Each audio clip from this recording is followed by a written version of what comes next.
പ്രിയങ്ക ഗാന്ധിയുടെ ഓഫീസിന്റെ പേരിൽ കോൺഗ്രസ് നേതാക്കൾക്ക് മന്ത്രിസ്ഥാനം വാഗ്ദാനം ചെയ്ത് തട്ടിപ്പിന് ശ്രമം. MLA വിദ്യാ ബാലകൃഷ്ണന് പുറമെ MP-മാരായ ഷാഫി പറമ്പിൽ, ഡീൻ കുര്യാക്കോസ് എന്നിവർക്കും തട്ടിപ്പു സംഘത്തിന്റെ ഫോൺ കോളുകൾ വന്നു. തട്ടിപ്പു സംഘത്തിനെതിരായ സൈബർ പോലീസ് അന്വേഷണം ശക്തമാക്കിയിട്ടുണ്ട്. ദില്ലി കേന്ദ്രീകരിച്ചുള്ള സംഘമാണ് തട്ടിപ്പിന് പിന്നിലെന്നാണ് കണ്ടെത്തൽ.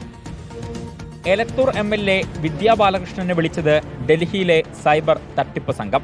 സിം കാർഡ് ഉടമയെ തിരിച്ചറിഞ്ഞതായി സൂചനയുണ്ട്. കോഴിക്കോട്ടെ സൈബർ സെൽ പോലീസ് ഡൽഹിയിലേക്ക് അന്വേഷണത്തിനായി പോകും. നിലവിൽ വിളിച്ചത് വാട്സപ്പ് കോൾ ആയതിനാൽ ശാസ്ത്രീയ പരിശോധന പൂർത്തിയാക്കിയ ശേഷം മാത്രമേ സംഘം ഡൽഹിയിലേക്ക് തിരിക്കൂ. അതിനിടെ മന്ത്രിസ്ഥാനം വാഗ്ദാനം ചെയ്ത് MP-മാർക്കും ഫോൺ സന്ദേശമെത്തി.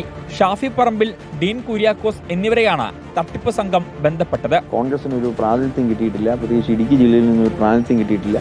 ഞാനിപ്പോൾ ഈ പാർലമെന്റ് മണ്ഡലത്തിന്റെ MP എന്നുള്ള നിലയ്ക്ക് തെരഞ്ഞെടുപ്പ് പ്രവർത്തനങ്ങൾക്കൊക്കെ സജീവമായി നിന്നയാളെന്നുള്ള നിലയ്ക്ക് വിജയിച്ചു വന്ന MLA-മാരിൽ എനിക്കിഷ്ടമുള്ള ഒരാളെ മന്ത്രിയാക്കി തരാം എന്നുള്ളതാണ് ഇദ്ദേഹം പറയുന്ന ഓഫർ. പ്രിയങ്ക ഗാന്ധി MP-യുടെ പ്രൈവറ്റ് സെക്രട്ടറി DS രാജ്കുമാറാണെന്ന വ്യാജേനയാണ് ഫോൺ വന്നത്.